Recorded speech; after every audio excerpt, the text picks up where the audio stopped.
Well, what do we have here? It's a nation. Well, it's the beginning of a nation. There's a lot of villagers in the holding area ready to work, ready to come out and get some jobs and contribute to the creation nation that we're setting up. So look how many villagers there are. I can't believe that this farm has worked so well. Too many to count. They're moving around too fast. So today, what we're gonna have to do is set up the trading hall where all of our villagers, our creation nation, can begin to work their jobs and contribute to our goals as a nation. So yeah, this is insane, and this is just going to continue to fill up. At some point, I might even have to install a stop switch upstairs. But for now, the villagers keep coming, and we need to quickly make a place for them to work and live, and so that way we can start building our nation. So this is lucky number 7. Welcome to Minecraft Exploration.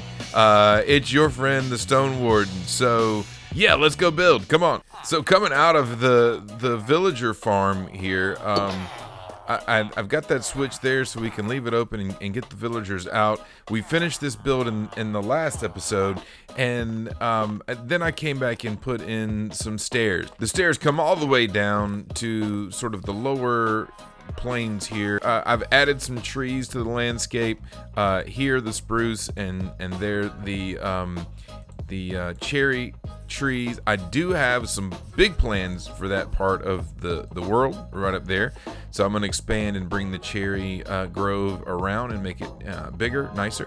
And same thing with the spruce. Did a lot of that on Twitch, so if you're not following on Twitch, hop on over there, check that out. I do some work on this world and others in between episodes. So the thing we need to be aware of is that there are 13 professions when it comes to villagers, and those come from various workstations. I would like to have a trading hall with 2 of each profession. That gives me 26 villagers on the first floor.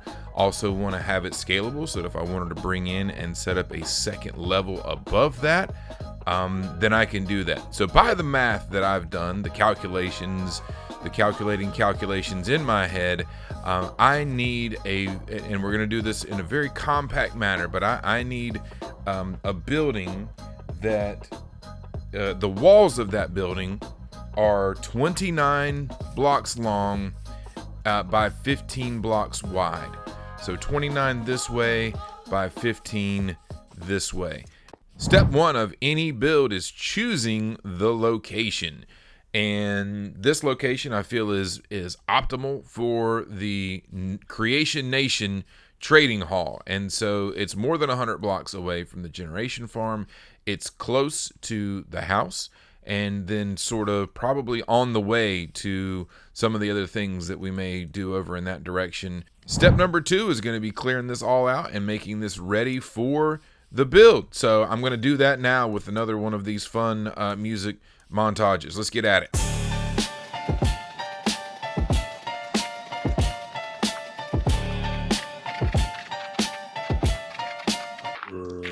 Ah, you scared me, bud. You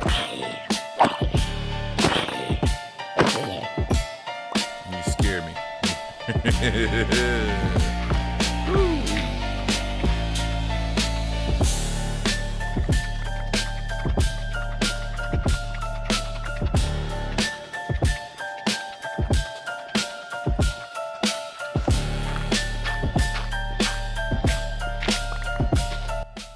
So after clearing the land and doing any preliminary terraforming that we want to do, step number 3 is going to be to frame the build. And so for that, what I've decided to do, again, it's still very early game here. I don't have any diamond tools yet, which is part of what we're working on here, but I don't have anything really advanced at the moment. So still going with the gray theme. And so I've got stone. I'm going to use stone bricks and cracked stone bricks I've collected some andesite to throw in there as well. I think it gives it a little bit of good variation. Use the andesite, also polished andesite, and then cobblestone as well. So between the 2, 3, 4, 5 different blocks, we should have nice variation here for the frame. So I'm thinking door in the middle of the build, a nice hallway all the way down, and then maybe another door, back door on the way, and then that way we could sort of run in, do some trades, and then head out this way, or have the option of doing both. I'm not sure about the back door yet. We shall have to see. But for now, I'm going to go ahead and throw in the frame using the block variation, and we'll see how that looks. Cracked stone bricks are easy to make. We just take the stone bricks and throw them in the furnace.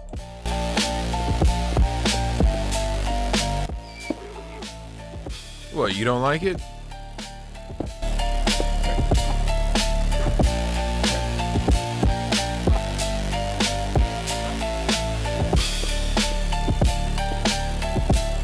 And the reason that I put the variations in is because if you look at it, instead of just having straight stone bricks, you kind of get like this sort of patchwork look where it's almost like the building has been around for a while, and it's been in need of repair, and it's been repaired with different patches and cobblestone, and somebody brought in some andesite or whatever else and sort of fixed the build. So that's why it makes it a little bit more interesting than just the brick pattern all the way across.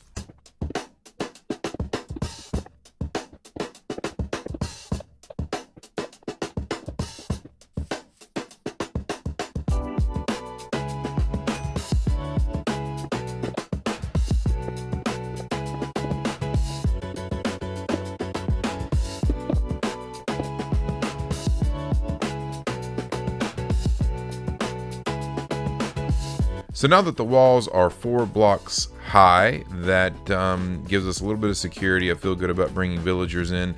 Before I do that, I want to go ahead and put in a floor. I got a couple of options for the floor in mind, but I think what I'm going to do is just go cheap and use planks and throw in maybe some strip logs for variation along the way. But I'm going to go with planks for the floor, and I'll go ahead and do that next. Now that I've dug out the floor, keep in mind that is 351 blocks, right? So it's 27 long by 13 wide. So if we were to fill that in with full blocks, then that's going to take 351 planks, which is about 88 logs. I'm going to be mixing in logs as well to sort of break up the pattern. So that's a lot. It's cheaper than if we did stone, but still there's another way to stretch these planks even further, and that's if I take these planks and turn them into slabs and then just use them as top slabs. No one will ever know that we have a slab floor here instead of a full block underneath. So check this out.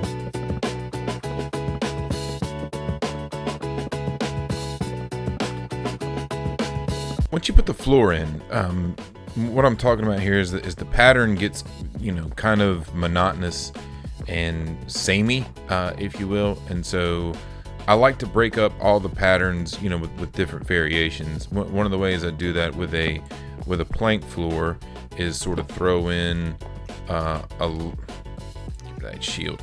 I sort of throw in a log in random, semi-random intervals, places, facing different directions, and then strip it so that it's similar to the same color of the planks. Okay, so there's our floor. Break up the pattern a little bit with the logs, whatever. Also can come back in and put carpet sort of down the middle of the hallway, which is what we plan on doing. So that's an option as well. Maybe like a regal red carpet down the middle. I don't know. We'll see. So the next step is to set up the villager apartments down the side of the wall. You can give them as much room as you'd like. I have calculated in for them to have a 1 block wide stall that is multiple blocks deep.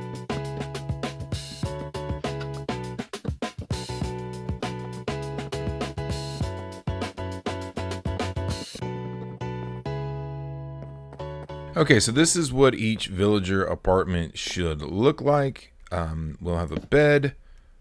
I think I'm going to do black beds. And then I'll have a lantern here for light. That way nothing bad spawns. Whatever the workstation is for the villager there. And then a trap door on top of that. So that almost makes it like a trading counter. So here's the workstation, here's the counter, villager will be in there, they'll be able to sleep, they'll be happy, and then also they'll have a little window that they can talk to all of their friends. And so this is the idea for each apartment. It's fairly compact. It could be smaller. Again, the bed's unnecessary, but I feel like that makes them a little bit happier to be able to talk to their friends, sleep at night, all that good stuff. So anyway, that's what the idea is. So I'm going to go ahead and install the walls, and the bed's going to need quite a bit of wool for that as well. And then we'll be right back. Purely optional to have the beds, and also purely optional to dye the beds, but I want them to be black. So I'm going to go find some squid and get some black ink so I can make all of the beds black, and we should have 26 beds. So make sure I'll have enough ink for that. Yeah, just extra work. Whatever. It's just how we do things.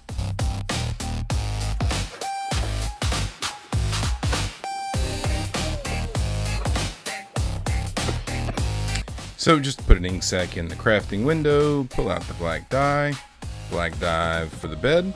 I guess a more efficient way to do this would be to dye a sheep with the black dye, and then just all the wool that comes off that sheep would be black. But we're already this far down the road, and the black ink is not that hard to get. So 3 beds down and 23 more to go. So.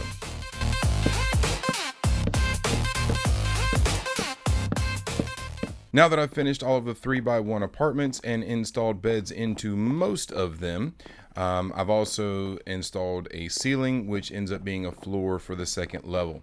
What I initially thought about was having the possibility of adding a second layer of villagers up here on the top. Instead, what I would like to do is add storage. So I'll have a couple of ladders that come up here to the loft area, and then I'll have chests. Probably let's go 3 high, and with all of the different types of materials that I would use with the villagers, things that they provide, things that they need, all that good stuff, and of course all of the emeralds that we'll get from them as well. So what I need to do next is bring the wall up 4 blocks. That will give me room to do 3 blocks of storage, and then put a roof on top of it. So this is going to end up being a little bit taller than I thought. Okay, so that brings the wall up 8 blocks in total, up from the 4. So that should give me plenty of room up here to put in lots and lots of storage. So this will double as my storage facility for now. We may need a bigger storage building later on, but this should be plenty for right now for early game. So we'll have the villagers down at the bottom, and then we'll have all of our materials up at the top. And with the ladders, it's not too hard to get up and down, and sort of use it that way. So what we need to do next is finish putting the beds in, and then begin to bring the villagers in. What I like to do is choose a workstation, grab a villager, bring them in, get them set up, and then move on to the next one. So that's what we'll do next. So the process, while time consuming, should be pretty straightforward. Basically, I'm going to head up here to the generation farm, open the door, head inside, place a boat right outside the door. That way, whenever the villager walks out, there's no other option other than to walk into the boat, open the gate, wait for one of them to walk out. Sometimes they run out immediately like this. Oh, yep, okay. And how did he do that? I don't know how that happened. Anyway, okay, well, let's try that again. So we'll open the door,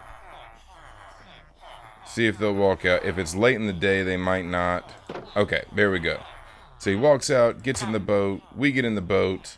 No big deal. We shut the door.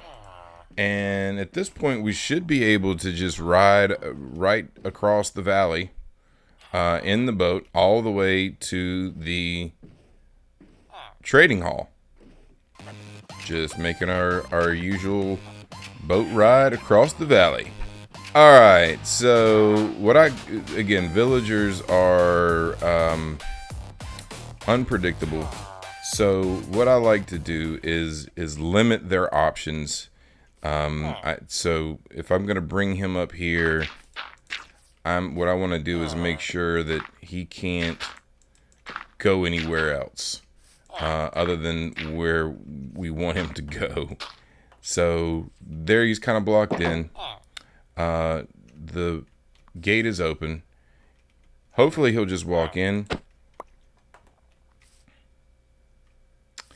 And if not, what I will do... Oh, sorry, buddy. You can come in. Yep. Oh, perfect. He just went straight on in. Oh, and I didn't have the composter ready. Okay. So, oh, wait. There we go. So what's going to happen when you put down the workstation for the job is they should link to it just like that with the little green particles, and then he will become whatever that thing is. So he is a farmer, and he wants to trade wheat and carrots. He wants to accept wheat and carrots in exchange for emeralds. So 20 wheat for 1 emerald, 22 carrots for 1 emerald. Which is good because we have wheats and carrots, so that's a good trade for us to have. I don't have any on me right now. I probably should have, but what will happen is once we take this trade, then he'll be locked into this thing forever. He'll be a farmer forever. So what you'll notice is that when you click the wheat, it will go ahead and load in a full stack. 1 trade will get him this much experience on his bar. So the grayed out part of his experience bar is exactly how much experience he will get from 1 trade. Now, if you hold down shift and click on the emerald, it will do the maximum amount of trades, which obviously for this one would be 3, 20, 40, 60.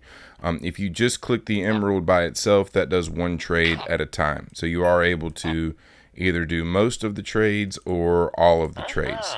And then you can sort of reload there. So as you can see, we got 4 emeralds for the wheat that we gave the farmer. Now what we can do is switch over and do the carrots. Now if you do this, what I'll do is back up for just a quick second, and what you'll notice is he gets some like pink particle effects, and that is he leveled up. So we got his bar all the way to the next level, and now he's willing to accept 6 pumpkins for an emerald, or if we give him an emerald, he'll give us 4 apples. And in that way we sort of level up, and so we need to do the same thing again, is level him up to the next level. Now what you'll notice is that this level's trades would be worth more experience than last level's trades. So there are 13 different villagers, and we'll go through all 13 because we're going to put them in here ×2, 1 on each side of the hallway. But the thing I like to note is that depending on the type of profession that the villager does, he's going to end up in Creation Nation, either being an emerald producer or an emerald consumer. There are certain jobs, like this farmer here, that will take something that we already have in abundance, which are crops, and turn them into emeralds. That's a beautiful thing. There will be other jobs that will require, like armorsmith, for example, that will require we give them emeralds in exchange for armor. And so I like to break them out into those 2 categories, emerald producers and emerald consumers. And basically what we're going to do is set up our emerald producers in the front, and then we're just going to feed them whatever it is that they want. So if it's wheat, we're going to go get wheat. If it's carrots, we're going to go get carrots. If it's sticks, we're going to go get sticks. And then we're going to have our emerald consumers in the back with our tools and armor and food and other things. And then we're going to take the emeralds that we get from the guys in the front and feed those emeralds to the guys in the back and get all the goodies. And that is how we're going to level up our Creation Nation. Not you. So the quote-unquote baby villagers take some time to grow up. They cannot accept a job, and so and also they fit through smaller spaces, so they're a little bit more unpredictable.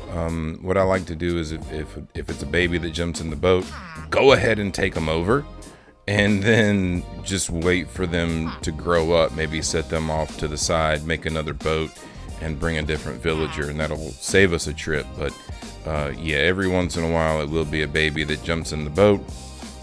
Just go with it, roll with it. So what I found with this build is that sometimes if I will go ahead and place the workstation in the apartment, they will go ahead and sometimes jump on top of it. Sometimes not. Sometimes it takes a little push. I don't know where you think you're going, sir. Sometimes it can be pushed in a little bit. There we go. And then I use the lantern to sort of seal the apartment, and that way they can't get in. There are our first two farmers, and let's see what trade we have. Trades available from this guy: potato and beetroot. I will take the potato beetroot trade. If you don't like the trade for a villager, you can just break the workstation and then place it back down, and then they'll have some random trades. There are limitations on the type of trades. So if you go to the Minecraft wiki, you can see exactly what the options are and will be. But yeah, if you don't like what it is and you're looking for something else specific, then you can always break the workstation and try. But for now, what we'll do is we'll take the potato trade, since we have lots of potatoes also. The next job I want to put in is a Fletcher Villager, and the reason for that is they typically have a stick trade. And so since we have a ton of trees and we're always cutting down trees, we usually have a lot of sticks. Bamboo is another great way to get sticks. So especially once we set up a bamboo farm. But anyway, Fletcher Villager, and they will usually take sticks and give us emeralds for those. And so that's a really, really, really good trade for us. So see there, 32 sticks for 1 emerald. It's a little expensive. It's a little expensive, but it's, you know, with as easy as it is to get sticks, it's another good way to produce some emeralds for the world. Let's go. And so see the second level here, this Fletcher, we're able to get a bow for 2 emeralds. It's a basic bow, but it's, you know, still a bow. Oh, I did not expect that. I did not expect that at all, but he still went in the bed. Wow. Did not expect him to climb up, come down, and then back around. So maybe, yeah, maybe we need to take these out for now. Wow. Okay. Because we have the sugarcane farm, another good villager to produce emeralds, at least early on, is going to be the Cartographer Villager. That's for maps and things. Later on, once he's leveled up, then he will provide fun maps for us to go find treasure. So he's actually going to be a good emerald consumer later on down the road.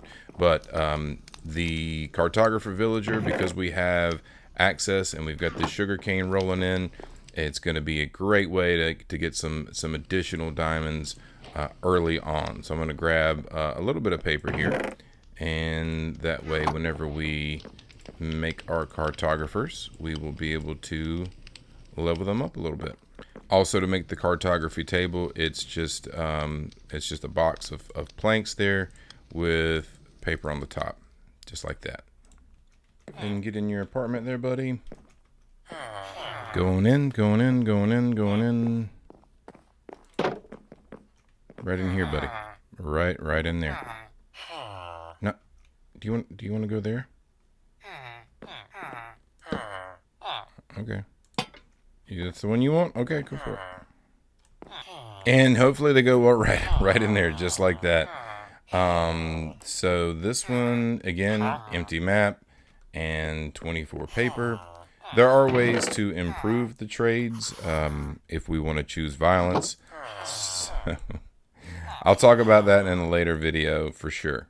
Level 2 for this cartographer, he offers a taiga village map, which is going to be a map that will take us to a taiga village.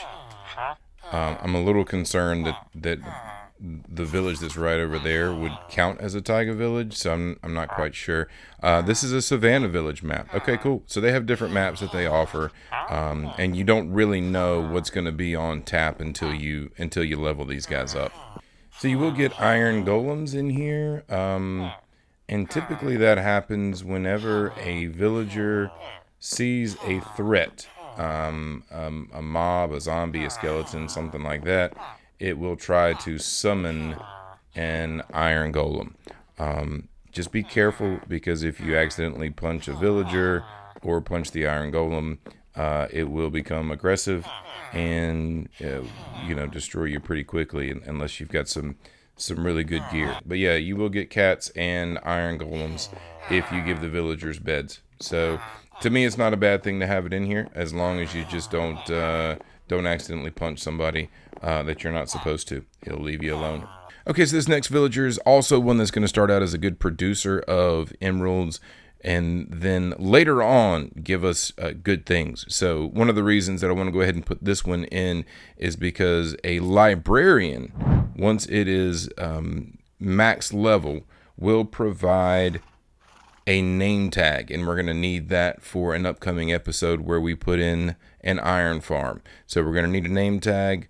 So let's go ahead and put in a librarian villager or two, and let's get some name tags going. So it's going to take a little while to level them up, and we'll get some good emeralds in the meantime. So to create the workstation for a librarian, which is a lectern, one of the things that we're going to need to do is first make a bookcase.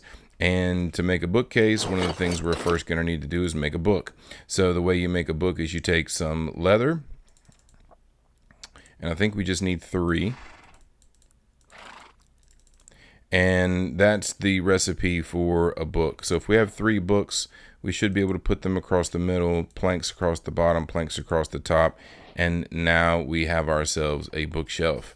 Be careful with the bookshelf, because whenever you place it, if you chop it up with an axe, you will not get a bookshelf. You will, unless you have Silk Touch, you will get books. So let's see, we need slabs 4, I believe it is. And if we arrange our slabs thusly, we should get the lectern. Okay, let me go ahead and do that times 2. Now we will need a very specific type of librarian villager for mending books soon and very soon, but I'm going to keep that villager separate, so he won't be part of the trading hall. Our mending villager will get their very own residence somewhere here in the valley, in an undisclosed, to be determined location. So usually what I do with the librarian villager is sort of wait until we've got a good trade, but since I'll go ahead and take this one.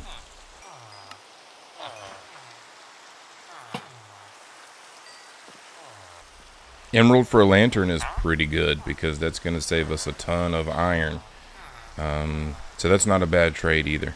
But I love the new sunset ambiance that they added to the game. That is really, really pretty, I think. Let's go, Mr. Villager. Okay, let's see what trade we get. Fire aspect 1. No, I do not want that. So here's how we can handle the librarian. If we keep breaking and replacing, then we should get a look at some of the different possible trades for that tier 1 trade. Quick charge, also not interested in that. And this is how we'll get mending later, is we'll do this over and over again until we get the mending offer. For right now, I just want something useful. That's all I really want. Absolutely not gonna take Curse of Binding. Depth Strider would not be bad, but it's I'm not taking 30 emeralds for that. No. Aqua Affinity. I mean, okay. Okay. I guess. I'd rather it be like a protection. Something that I could use, you know, a bunch of times, like on every piece. Protection 1. I think we can do better. Nope, nope, nope. Go back in there. Nope.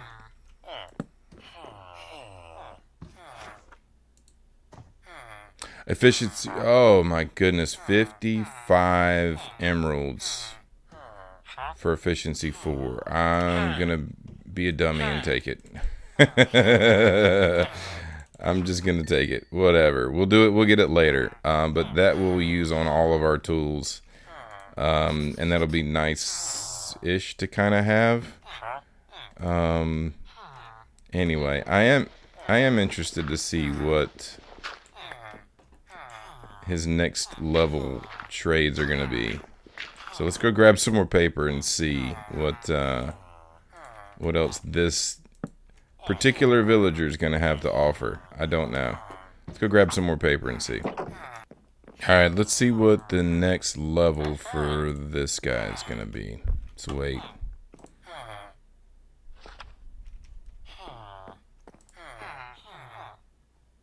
Another efficiency 4, which is a total waste.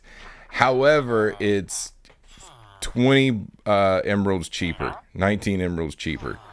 So, whatever, man. You're a weird cat, but I like it. I like it. So after a while, the villager will just tap out and say, "Hey, I don't want any more of that item." At that point, you either have to wait a little while for him to restock, or trade him some other things that kind of helps out a little bit. That's also one of the reasons. Excuse me, sir. I'm trying to make a video. That's also one of the reasons why I like to have 2, and that way, you know, if one gets a little tapped out, then you can just go right across the hall to the other person. So anyway, yeah, I still can't believe this guy went for efficiency 4. He like undercut himself. He's like, listen, efficiency 4 cost 54 emeralds for sure. Best I can do. Wait a minute, no, we'll do it for 36 instead. Gotta love this game. Alright, the next villager that I want to make definitely falls into the category of a emerald consumer. So this is going to be an armorer. And what the armorer does is he takes emeralds and gives us armor, which is a beautiful thing. So the workstation for the armorer is the blast furnace. And that is a furnace that, you know, basically cooks certain things faster.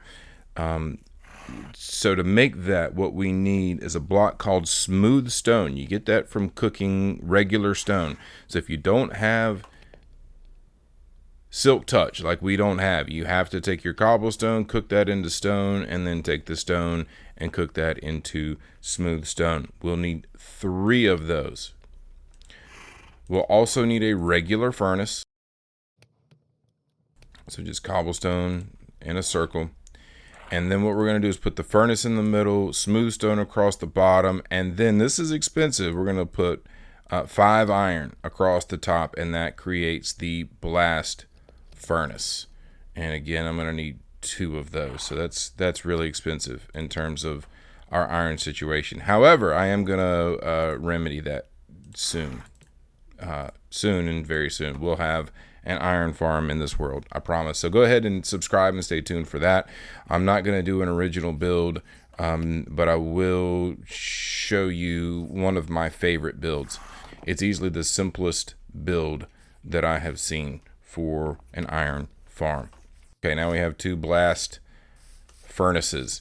Now, for this one, I want to put, since he's a consumer, I'm going to go ahead and close off all of these others until we're ready to use them. And I'm going to start filling in from the back here. There and there.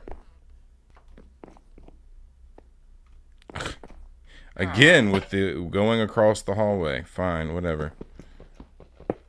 Do that. Okay.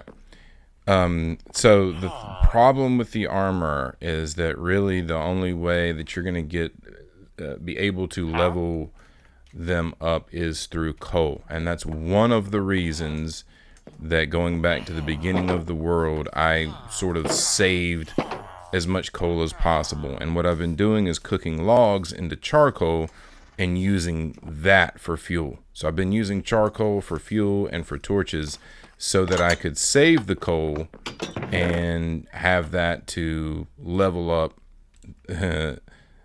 these different villagers. Because there are going to be a couple here that use coal at the beginning, which and they don't accept charcoal as a trade. So we're going to have to go on a coal mining expedition also to help speed this up. But for now, what we'll do is we'll go ahead and we'll take iron boots. That's not bad. 15, also not bad. Not great, but we'll take that there. I am interested as far as what the next tier is going to be for him. So let's see what he offers next. Chainmail leggings, not great. Whatever. Whatever. All right, let's get your counterpart in here and see what the other armor is going to have for us. So, ooh, this is good. But again, no coal to level him up, so we're going to need some emeralds to do that. Let's see.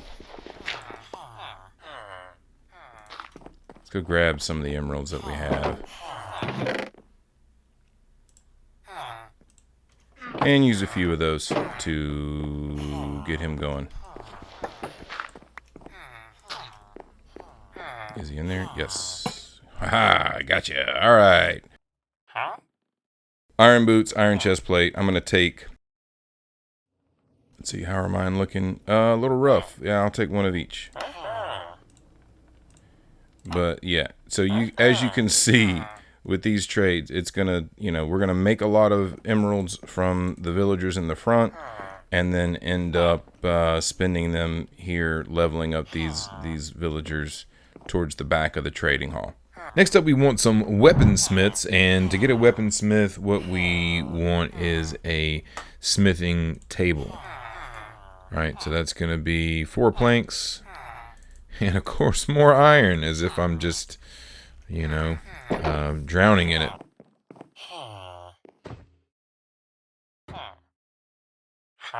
So our toolsmiths are for the pickaxes and shovels and hoes. So there's another villager called the Weaponsmith, and that's going to be for swords and axes. The workstation for the weaponsmith is a grindstone, and that's fairly simple to make. You take a piece of stone, get you a couple of stone slabs, then go back into a crafting table, slabs in the top middle. Let's see, I think the sticks go there, and then planks should go there. Yep, those are grindstones. Okay, and you can actually use them in our enchanting setup later, which we'll talk about in a future episode. So the interesting thing about the grindstone is that it actually can be oriented in multiple different directions. So it can go side to side, it can be attached to a block underneath it, and it can even hang off of a block that's upside down. I kind of like for this setup to have it sort of sticking off the side like that. And then I'm still going to come back and put the trapdoor on top of it, even though I don't think they could get out through here if they wanted to. Just going to keep the motif going. I'll take that. 3 emeralds for an iron axe, because once we have a bunch of emeralds, that iron axe will come in handy. So, wish it leveled up the villager more, but oh well. Alright, let's go get another one. Ooh, that's nice-ish. Sweeping edge, 2, iron sword. Would be a good beginner sword to go through the caves. So, I guess I'll take that. Another job that could really generate some good emeralds is the stonemason, and that comes from using the Stonecutter workstation. The Stonecutter can be oriented in one of 2 different ways, sort of facing straight out, facing up and down. I'm going to try to face it the other way, like that. I think it looks a little bit better. And one of the reasons that the mason or stonemason is such a great emerald generator is that he takes clay balls, which don't really have any up front, I don't think, but they're pretty abundant. If we could find a lush cave or just go to the river and dig up some clay, then we can get a bunch of those. So let me go grab a second mason. See, in any river, there'll be clay all up and down sort of the river here, and you just hop in,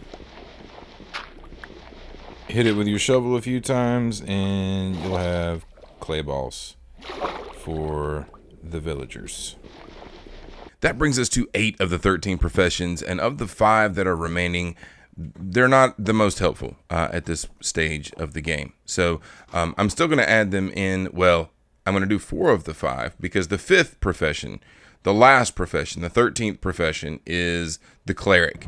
And for a cleric, the workstation is the Brewing Stand, which can be obtained one of 2 ways. It can be crafted with a blaze rod and some other materials. A blaze rod comes from the nether, and not just the nether, but a nether fortress, which have not even created our first nether portal in this world. The other way is to find one in a village, and we may do that. Since we have the cartographer, we can take the map and go find other villages that may contain a brewing stand, but for right now, I do not have the access to the materials to make one. So that will be a final, sequel to the villager saga.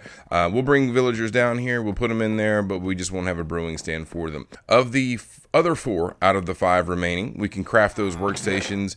These will make a loom. A loom is for a shepherd. These will make a cauldron. Cauldrons are for leather workers. This will make a barrel. A barrel is for fisher villagers, and this will make a smoker, and a smoker is for butcher villagers. So I'm going to go ahead and bring down all 10 villagers, let them claim a bed at night, and then we'll put workstations in for them. But we probably will not level them up. We probably will not use them, at least for the time being. So I'm going to go ahead and bring down 10 more villagers so we can fill this up, and then I'm going to add the storage up on the top layer. The villager farm continues to fill up, and I'm going to have to go upstairs and put a stop in so that they don't spawn anymore, because this is plenty of villagers. Plenty of villagers for right now. The way to stop the villager farm is really easy. You can install this and make this a redstone switch if you'd like. I just left some access into the farm, and the easiest way to do it is to just go ahead and block this off, and once the villagers that are in here no longer think they have access to beds, then they will stop making new baby villagers. So wow, this thing really did work extremely well. And again, if we want them to continue to make more villagers, then we'll just come back in and take those dirt blocks out, and they will continue to make villagers. But whenever we need to put a stop to it, we can do it like that. But wow, what an efficient farm this has been. Okay, so we should be able to put a lead on the boat and then get in the second boat and have that drag. Let's see how that's going. And have that drag the first boat along, because 26 trips is a lot. So if we can cut that down, look at that. Yes, I love the new lead mechanics. Cut those trips down in half, baby. Let's go. All right, and that is every stall full. Since they're asleep, I'm gonna go ahead and install the remaining workstations. Cauldrons are interesting blocks in Minecraft, by the way, and we'll be using them to create a lava farm in future episodes. So make sure you subscribe and stay tuned for some of the farms that we'll be building in this world. All right, let's see. What do we have next? Barrels, also an interesting block. They double as storage. And also they do have multiple orientations, like some of the other blocks, depending on how you place them and which way they're facing, which way you're facing when you place it. And the last one that we can actually make today is the smoker. And these guys will get the brewing stand whenever we're able to find and or craft one. Probably find one in a village. We'll go on an exploration episode here soon. So again, make sure you subscribe for that exploration, world exploration coming up. This is a beautiful seed. We need to go check it out. Okay, so that's every stall full. All 26 villagers. So what I'm going to do now is remove all of the trapdoor / counters to make sure that all of the villagers can connect to the workstation that is in their particular stall. And once we've got everybody connected and working the appropriate and correct job, then I can go ahead and feel good about putting those counters back in. And beautiful, beautiful. That's all 26 villagers in their stalls, in their apartments. The only workstations that we're missing are the brewing stands, and we will go on an exploration episode and find some in a village. That's probably what's going to happen before we find another fortress. Although if that happens, then we'll make one. But either way, we're going to have brewing stands here soon as well. So next, I'm going to make sure that all of the villagers are connected to and working their appropriate jobs, while I also put all of the chests, the storage, up on the second level. I've done the math on those. 25 chests per level all the way across, and we're going to do 3 levels, and then we're going to do 3 levels on both sides. That's 25 chests times 6 layers, and each chest costs 8 planks. So that's 1,200 planks for all the chests that we'll need, not to mention the item frames. Yikes. But 1,200 planks is 300 logs. So we got to make sure we have enough logs before we start out on that endeavor. And we do, over in the house. We've been saving up. So yeah, good to go. I'm going to start making chests and popping those bad boys in place. Okay, for the chest, the way chests work, obviously. So for 150 chests, that's 2 stacks of 64 plus a random odd stack of 22. And of course, you know, if you place a single chest and then right click it, you have a single chest worth of inventory. 9 times 3 is 27 slots. If you place down a second chest next to it, you get a double chest, right? And it's double the inventory, but it's in a single chest. So because the number of blocks here is going to be odd, then what we're going to end up with is an odd single chest at the end. That's not going to look good for my brain. So what I always do is start on either end and meet in the middle, and that way the single chest is in the middle. Everything looks balanced and even. Okay, and that's all of our storage. So we should have plenty of storage for now. If this plus what's in the mine plus what's in the house fills up, we'll have a problem.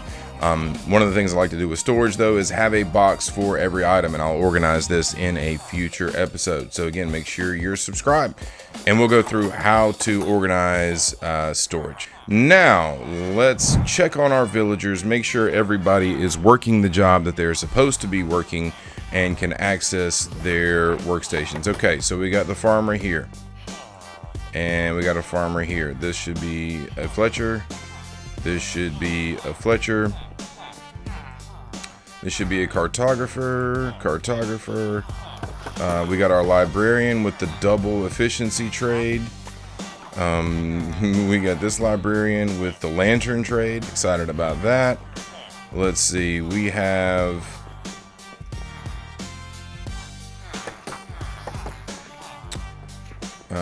let's see. We have the mason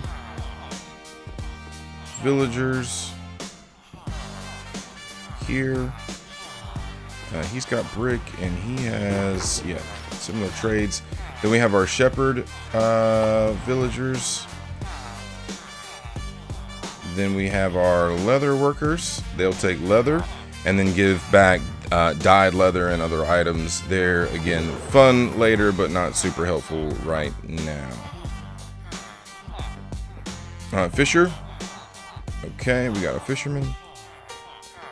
They take string. If we had a spider farm, that would be extremely helpful. Okay, now we got butchers, and they usually take some sort of raw meat. We can create different farms to get raw meat for these guys later. These guys, again, will be the clerics. Let's see, we got, should be our weaponsmiths. Yep, here and here. Then we'll have our toolsmiths here and here. And then last but not least, the armor villagers here and here. Beautiful. Everybody's working what they're supposed to work. Everybody's happy, has their beds, has their light, their lanterns, and we got the storage. So the trading hall is up and running and functional and wonderful and beautiful, except for one last glaring step that's required. Because right now what we're looking at is just a stone box with no top on it, and that is not acceptable here in Valley Nation. That is not acceptable in a Stone Warden video. So what we're gonna do is spruce this up. Literally, we're gonna use spruce to frame it, just like we did over here with the cow farm. I want to frame the outside of the roof. I'd love to use copper, don't think I have enough, so I'm gonna use deep slate to frame the outside of the roof. And then for the shingles, I'm gonna do something I've never done before. I'm gonna use the tough blocks as the shingles for the roof. So yeah, that's going to be fantastic. So what I would love for you to do is, after this video is over, is to head on over to Twitch. That's twitch.tv/thestonewarden, where I will be streaming the update and the finishing touches for this build. But for now, make sure that you're subscribed to the channel, because we got a lot of fun stuff coming up. We got to do the exploration to find the brewing stands. We gotta hit the caves. We gotta build the experience farms. We got to do some enchanting. We got to go to the Nether. There's a lot we need to do. So I need you to subscribe so that we can do that together. But thank you for watching the video. If you made it this far, drop a like. I really appreciate it. It helps out the channel, helps out the series. Check out some of the other stuff we got going on. There is a Discord. I'm going to throw the link to the Discord in the comments. Make sure you join and join us for fun over on our Discord. So yes, Twitch, Discord, subscribe, and we will make this trading hall beautiful, wonderful, amazing. And we'll see you in the next video. Thank you. See you soon. Bye-bye.